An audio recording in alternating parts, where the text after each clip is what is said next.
Le discours missionnaire suit la transmission par Jésus à ses disciples de son autorité sur le mal, Matthieu 10, 1. Pourtant, cette autorité ne protège pas des persécutions d'un combat entre ténèbres et lumière. Jésus éduque ses disciples pour qu'ils soient des témoins crédibles. S'il parle aux foules, il instruit le groupe des 12 en secret, au creux de l'oreille. Son enseignement est sous forme de paraboles qui nécessitent que soit levé leur caractère énigmatique. Ce que je vous dis dans les ténèbres, dites-le en pleine lumière. Or, le dévoilement du projet de Dieu ne peut se faire sans le scandale folie de la croix, qui est d'abord nuit ténèbres. La victoire de la résurrection n'est dévoilée mise en pleine lumière que dans la transformation des disciples en témoins audacieux.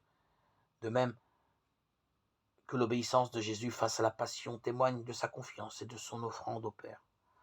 L'assurance des disciples dans la persécution révèle une force qui les porte et qui vient de plus loin qu'eux-mêmes.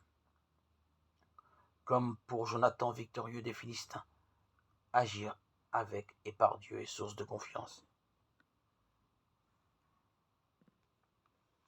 Par le Seigneur vivant, il ne tombera pas à terre un seul cheveu de sa tête, car c'est avec Dieu qu'il a agi en ce jour. 1 Samuel 14, 45.